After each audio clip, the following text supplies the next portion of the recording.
सुप्रभात। थोड़ा एक बार देखिए। मेरा भाई शराब नहीं पीता, वाक्य में कौन सा कारक है? कर्म कारक है या संप्रदान कारक है या कर्ता कारक है या संबंध कारक है? कौन सा कारक है इस वाक्य में? मेरा भाई शराब नहीं पीता। थोड़ा इधर और देखिए, किस वाक्य में कर्म कारक का प्रयोग हुआ है? वह कुत्ते से डर गया, मुझे भूख लगी है, मुझ पर विश्वास करो, मैं नहीं जानता। इनमें से कर्म कारक का प्रयोग किस वाक्य में हुआ है? तो ऐसे प्रश्न पूछे जाते हैं, हमें इनकी जानकारियाँ होनी चाहिए। तो इन सब का उत्तर जानने से पहले थोड़ा सा कारक क्या है उसकी जानकारी लेना आवश्यक है। तो चलिए मैं सीधा कारक पर आता हूँ। एक शब्द आ गया तो यहाँ थोड़ा जानकारी देना ज़रूरी है। कुछ बच्चे मात्राओं पर ध्यान नहीं देते तो कुछ गलतियाँ कर बैठते हैं।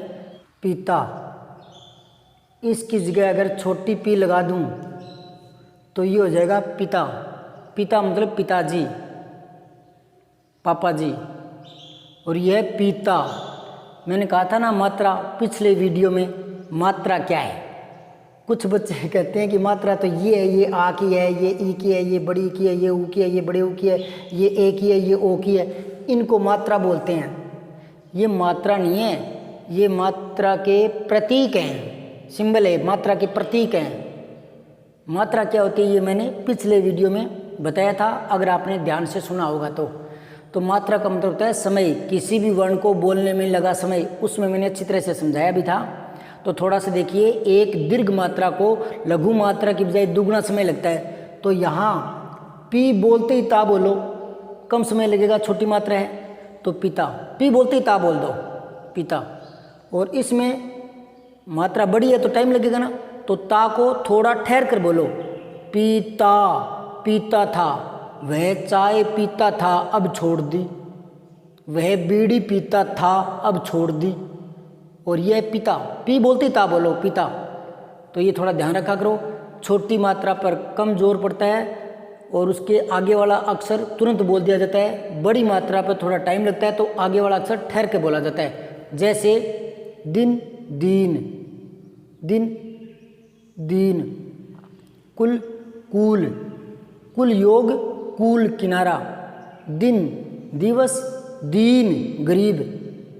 हमें दीन दुखियों की सेवा करनी चाहिए तो दीन, हमें दीनों की सेवा करना चाहिए तो दिनों की नहीं, दिनों की, दीनों की, दीन। तो बड़ी मात्रा पर टाइम लगता है, इससे थोड़ी गलतियां सुधर जाती है। तो यहाँ छोटी पी कर देना गलत हो जाता है, फिर वो पिताजी आ जाता है।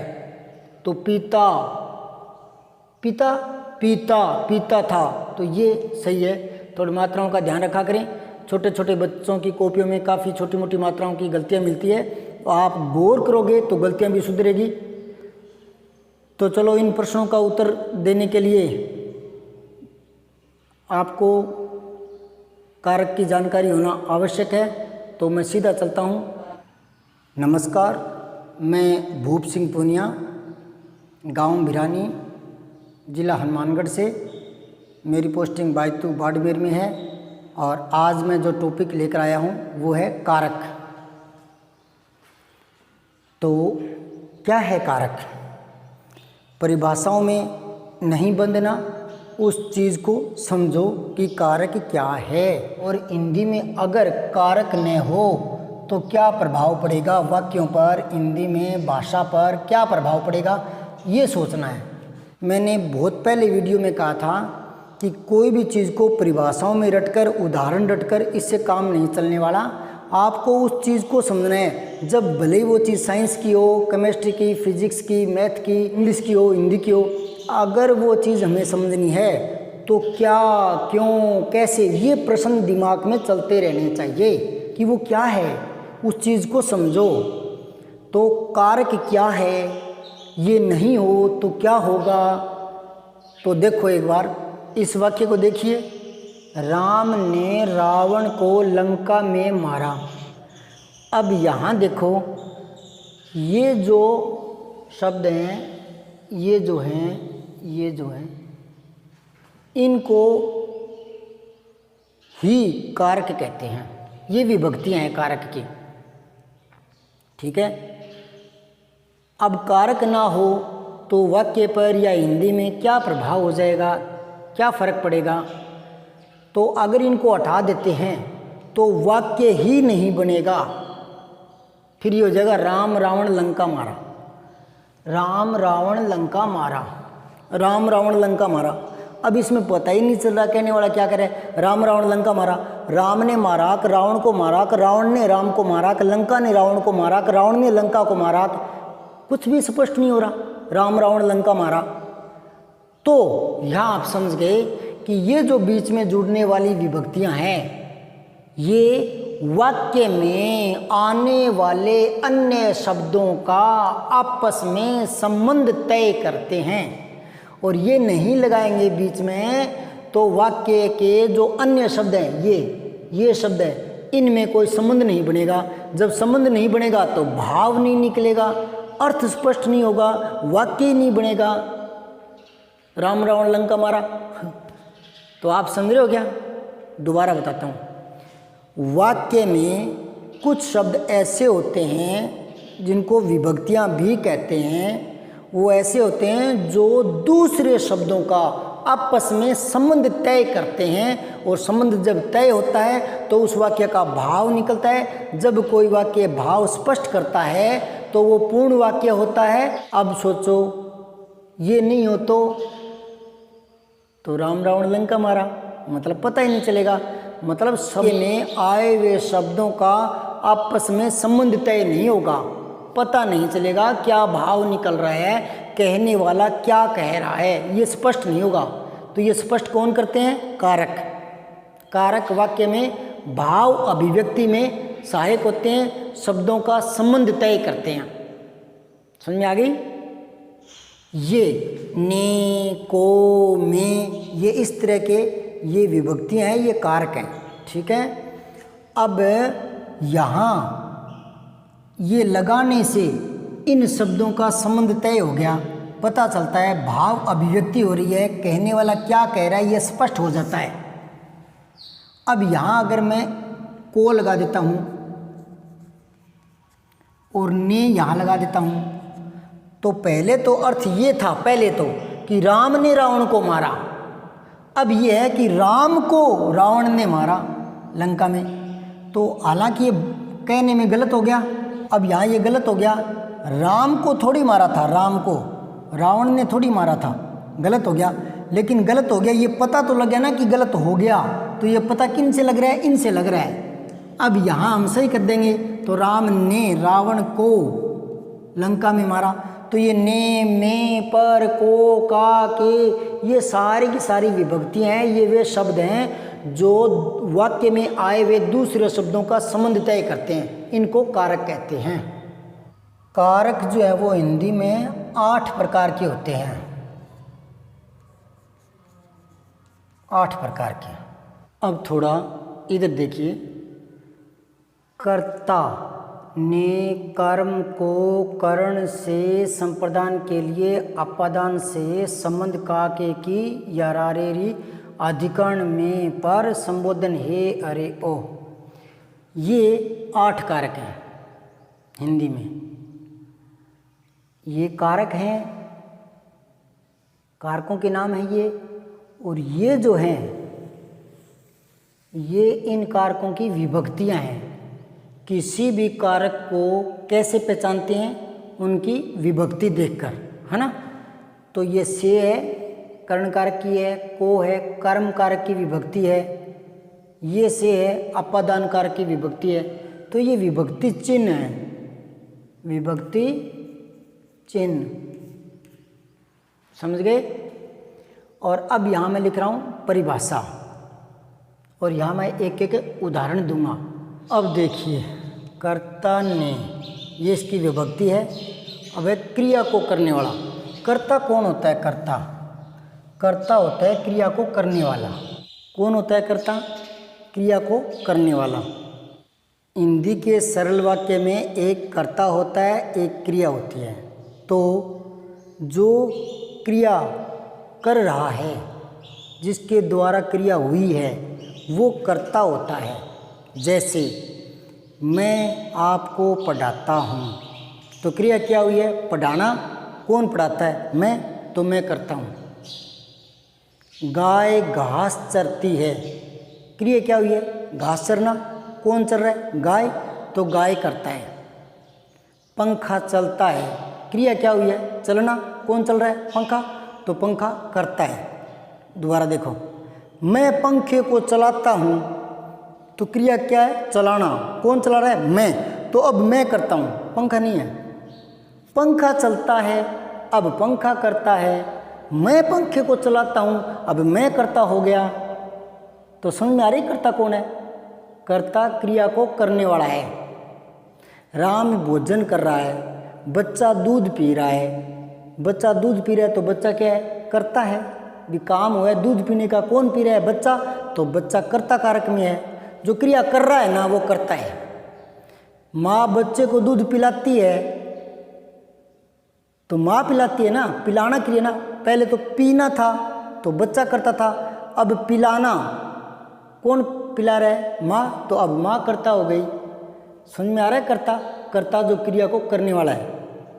एक दिन ऐसे मेरे हाथ से चौक गिर गया, तो मैंने कहा चौक गिर गया, तो चौक करता है। अब एक बच्चा हंसने लगा कि माठ सा चौक करता थोड़ी हो गए। तुमने कहा तो कर्ता कौन होता है? कि कर्ता तो कोई आदमी होता है। आदमी का मतलब नहीं है, जो क्रिया कर रहा है ना, वो करता है। जैसे पतंग उड़ रही है, पतंग उड़ रही है, तो काम हुआ उड़ने का। कौन उड़ रहा है? पतंग, तो पतंग करता है। मैं पतंग उड़ा रहा हूँ, तो क्रिया है उड़ाना। मैं हो गया कर्ता। कर्ता समझ में आ रहा है? धूप निकल आई, तो धूप करता है। वर्षा हो रही है, क्या हो रही है? वर्षा, तो वर्षा करता है, सब्जेक्ट है। हवा चल रही है, चलने का काम हो रहा है ना। कौन चल रहा है? हवा, तो हवा करता है। समझ में आई आपके? तो कर्ता की विभक्ति है ने, और कर्ता कहते किसको है, इसकी परिभाषा क्या है? देखो मैंने सारों की परिभाषा शॉर्टकट में लिखी है ना, अलग अलग नहीं लिखी, क्योंकि अलग अलग लिख करके एक एक चीज़ बताऊंगा तो आप उसको रटोगे। मैं यहीं बिना रटाए समझाने का प्रयास करूँगा, इसलिए मैंने थोड़ा छोटे रूप में लिखा है, लेकिन मूल चीज़ आ गई परिभाषा में। तो ये परिभाषा है इन कारकों की, ये परिभाषाएं हैं। ठीक है, तो देखिए कर्ता किसे कहते हैं? क्रिया को करने वाला। जो क्रिया हो रही है ना, उस रहा है वो करता है। अभी मैंने बहुत सारे उदाहरण बोल बोल के समझाए थे। पंखा चलता है, पंखा चलता है, तो चलना क्रिया है। कौन चल रहा है? पंखा, तो ये करता है। और ध्यान देख लो, राम दौड़ता है। अब क्रिया क्या हुई है? दौड़ना ना, दौड़ना। कौन दौड़ रहा है? राम, तो राम करता है। अब जैसे जैसे ये कारक आते जाएंगे उदाहरणों में, तो वहाँ मैं कारकों को अंडरलाइन, रेखांकित करता जाऊंगा। अब चलिए आगे। कर्म, कर्म का चिन्ह होता है को, तो कर्ता ने कर्म को। कर्म क्या होता है वो देखिए। कर्ता कोई क्रिया करेगा, कर्ता द्वारा किए गए कार्य, कार्य या क्रिया एक ही बात है। कर्ता द्वारा किए गए कार्य का यानी क्रिया का फल जिस पर पड़ता है वो कर्म होता है। और इसके बारे में मैंने पिछले वीडियो में कर्म के बारे में बहुत विस्तार से समझाया था, अकर्मक और सकर्मक क्रिया वाले वीडियो में, कि कर्म क्या होता है। कर्ता कोई क्रिया कर रहा है ना, उसका फल जिस पर पड़ता है वो कर्म होता है। पिछले वीडियो में समझाया हुआ है, वो अगर आप देखो तो थोड़ा और आपके ज़्यादा क्लियर होगा, ज़्यादा समझ में आएगा। तो कर्ता कोई क्रिया करता है, उस क्रिया का फल जिस पर पड़ता है, जो चीज़ प्रभावित होती है वो कर्म है, वो ऑब्जेक्ट है। इन दोनों में देखो, राम दौड़ता है, राम खुद क्रिया कर रहे हैं ना, तो राम करता था, ये रहा करता। अब देखो राम घोड़े को दौड़ाता है, तो ये तो दौड़ाता है। कौन दौड़ाता है? राम। ये तो करता है, हमें कर्म छांटना है ना, तो ये कर्म है घोड़े को। और वैसे भी देख लो, कर्ता ने कर्म को, तो घोड़े को इनसे पहचान लेते हैं, विभक्तियों से कारकों की पहचान हो जाती है। तो घोड़े को दौड़ाता है, ये घोड़ा यहाँ क्या है? कर्म है, क्योंकि राम क्रिया कर रहे हैं दौड़ाने का। इस और वो क्या चीज़ दौड़ाई जा रही है, दौड़ाने का प्रभाव किस पर पड़ रहा है? ऑब्जेक्ट क्या आ रहा है? वो है घोड़ा। अगर मैं इसकी जगह सीधा लिख दूँ घोड़ा दौड़ता है, तो घोड़ा कर्ता बन जाएगा। घोड़ा दौड़ता है तो घोड़ा कर्ता बन जाएगा। अब राम घोड़े को दौड़ाता है, तो दौड़ाता है कौन? राम। किसको? घोड़े को। तो ये कर्म है, कर्ता तो ये है, लेकिन हमें तो कर्म छांटना है ना, कर्म ये है। अब एक और देख लो, राम पुस्तक पढ़ता है, पुस्तक पढ़ता है। अब यहाँ राम तो है कर्ता, वो क्रिया कर रहा है पढ़ने की, तो ये करता है। और जो पढ़ना है उसका प्रभाव किस पर पड़ा है? क्या चीज़ पढ़ी जा रही है? पुस्तक। तो ये है ऑब्जेक्ट, इसको बोलते हैं कर्म। राम पुस्तक पढ़ता है, इसके अंदर को समाहित है, पुस्तक को पढ़ता है ना, तो पुस्तक पढ़ता है, ये ऑब्जेक्ट है, कर्म है ये। तो कर्म समझ में आया। अब है कर्ण। यहाँ थोड़ा सा गौर करो एक बार, कर्ण कारक की विभक्ति से है, ठीक है, एक से यहाँ आ रहा है, ये दो से आ रहे हैं। हमें कैसे पता चलेगा वाक्य में कि कौन सा से कर्ण कारक है और कौन सा अपादान कारक है? कैसे पता लगेगा? उदाहरणों में एक बार और समझा दूंगा, उससे पहले थोड़ा सा देख लीजिए कि कर्ण का मतलब होता है साधन, साधन। कर्ण का मतलब होता है साधन। ऊपर देखो, एक तो ये है कर्ण, एक है कर्ण, दोनों की आवाज़ में अंतर देखो, कर्ण और कर्ण। तो कर्ण होता है कान, श्रवणेन्द्रियाँ, कान, और कर्ण होता है साधन। तो ये युग्म शब्द बन गया, कर्ण और कर्ण। कर्ण तो होता है कान और कर्ण होता है साधन। तो इसका मतलब हो गया कि कर्ता जिस साधन से कार्य करता है वो कर्ण है।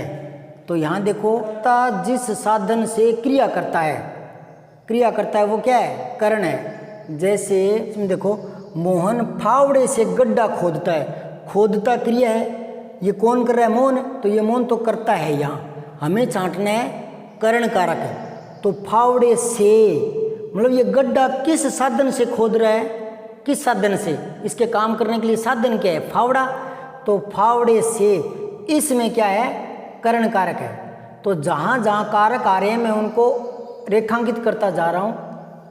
कर्ता कारक ये है, ये कर्ता कारक है, फिर अगला कर्म कारक था, ये कर्म कारक है, ये कर्म कारक है, इस बार कर्ण कारक, तो ये कर्ण कारक है, ये फावड़े से, इसमें कर्ण कारक है। और विभक्तियों से भी देख सकते हैं, ये रहा ना कर्ण से, तो फावड़े से, इस से पकड़ में आ जाता है, ये कर्ण कारक है। अब बात आती है संप्रदान कारक। संप्रदान कारक क्या होता है? इसकी विभक्ति तो है के लिए, विभक्ति चिन्ह जिससे हम पहचान करते हैं, तो वो तो है के लिए। और इसकी परिभाषा क्या है? कर्ता किसी के लिए कार्य करता है, किसी के लिए। ये दूध क्या है? कर्म है, ठीक है। और बच्चे में कौन सा कारक है? इस शब्द में कौन सा कारक है? आगे विभक्ति देख लो, के लिए, तो ये के लिए संप्रदान कारक है। तो जो जो कारक आ रहे हैं मैं उनको रेखांकित करता जा रहा हूँ। तो इस वाक्य में संप्रदान कारक है के लिए, बच्चे में, ठीक है। कर्ता किसी के लिए कार्य करता है, तो माँ बच्चे के लिए कार्य कर रही है, माँ बच्चे के लिए दूध ला रही है, तो कोई किसी के लिए कार्य करता है, तो वहाँ संप्रदान कारक होता है। अब बात आती है अपादान। तो ये तो से था साधन के लिए, कर्ता किस साधन से काम करता है, और ये से है अलग होने के लिए, अलग, अलग होने के लिए। अब उदाहरण से समझो, पेड़ से पत्ते गिरते हैं, इसमें देखो यहाँ क्रिया क्या है, गिरना, तो ये तो है क्रिया। अब क्या गिरता है, इसमें कर्ता छांटो, चलो कर्ता बताओ, क्योंकि सरल वाक्य में ये कर्ता होगा, ये क्रिया होगी, तो क्रिया तो है गिरना, क्रिया तो लास्ट में आती है, अंत में आती है ना, तो गिरना तो क्रिया हो गई। अब कर्ता क्या है, क्रिया है तो कर्ता जरूर होगा ना, क्रिया है तो कर्ता होगा, तो कर्ता कौन है, पेड़ है कि पत्ते, गिरना, कौन गिरा, पत्ते गिरे, तो पत्ते ये कर्ता है। तो पेड़ में कौन सा कारक है, इसमें बताओ कौन सा कारक है, विभक्ति देख लो, विभक्ति आगे ना से, तो से दो जगह आती है, एक तो साधन के लिए आती है, कर्ता किसी साधन से काम करता है, और एक आती है अलग होने के लिए। तो यहाँ पेड़ से गिर गई, तो पेड़ से तो अलग हो गए ना, तो ये वाला से अलग होने के लिए आया है, वो तो से है साधन के लिए। देखो मैं से को दोबारा समझाता हूँ, कर्ता जिस साधन से काम करता है, मैं पेन से लिखता हूँ, पेन से, तो मेरे लिखने का साधन क्या है, पेन, मैं पेन से लिखता हूँ, मैं कलम से लिखता हूँ, तो वो से आ रहा है। दूसरा क्या है, से अलग होने के लिए, बंदर छत से कूदा, तो वहाँ भी तो से आया है ना, तो वो से क्या हो गया, अलग होने के लिए। तो यहाँ इसमें अपादान कारक है, यहाँ अपादान की परिभाषा देख लीजिए पहले, क्रिया एक स्थान से हटकर दूसरे स्थान पर संपन्न होती है ना, तो पत्ता वहाँ से हटकर नीचे गिरा तब क्रिया संपन्न हुई ना, पेड़ के ऊपर ही लटका रहता तो क्रिया होती क्या, नहीं होती ना, टूट कर नीचे गिरा तब जाकर वो गिरना बोलेंगे ना, तो क्रिया एक स्थान से हटकर दूसरे स्थान पर संपन्न होती है।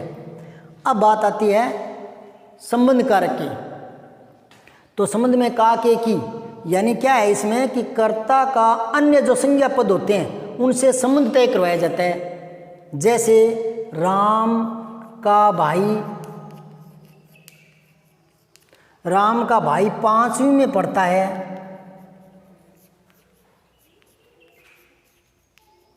राम का भाई 5वीं में पढ़ता है, तो राम का भाई, राम थोड़ी पढ़ता है, कर्ता कौन है, भाई है कर्ता, भाई ये करता है। लेकिन राम में कौन सा कारक है, तो आगे विभक्ति देख लो, संबंध का के की, तो का आ गया ना, तो इसमें संबंध कारक है, करता तो भाई है, पढ़ता कौन है, भाई, राम का भाई पढ़ता है, तो पढ़ता कौन है, भाई, तो भाई तो है करता। लेकिन राम में कौन सा कारक है, संबंध कारक है, संबंध बताया जा रहा है, ठीक है। राम की गाय दूध देती है, तो राम की गाय दूध देती है, दूध देना क्रिया है, कौन दे रहा है दूध, गाय, तो गाय तो करता है, हमें छांटना है संबंध कारक है, काके की, तो ये रहा की, तो राम की, इसमें संबंध कारक है। समझ आई बात। मोहन का बस्ता फट गया, तो मोहन का बस्ता, तो बस्ते का संबंध किससे है, मोहन से, मोहन का बस्ता फट गया, फटना क्रिया है, कौन फटा, बस्ता, तो बस्ता करता है, मोहन का बस्ता या राम का बस्ता या सुरेश का बस्ता, तो फिर वो क्या है, संबंध कारक है।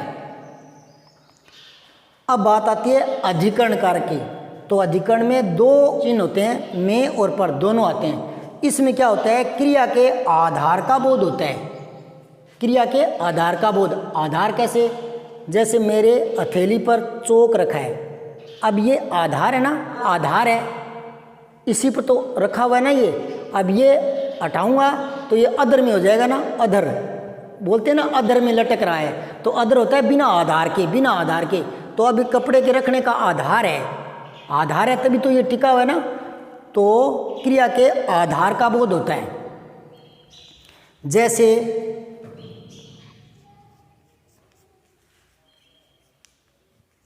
अलमारी में वस्त्र रखे हैं, अलमारी में वस्त्र रखे हैं, तो अलमारी में, ये जो में है इससे पता लग रहा है कि वस्त्र कहाँ किस में रखे हैं, अलमारी में, तो अलमारी इसमें है अधिकरण कारक, ठीक है। और भी देख लो, मेज पर पुस्तक रखी है, अब की बार पर आ गया, मेज पर पुस्तक रखी है, तो पुस्तक के लिए आधार क्या है, मेज, मेज उठाओ पुस्तक तो गिर जाएगी, तो मेज पर पुस्तक रखी है, पर आ गया, तो मेज पर, तो मेज में अधिकरण कारक है। अब आ जाओ संबोधन।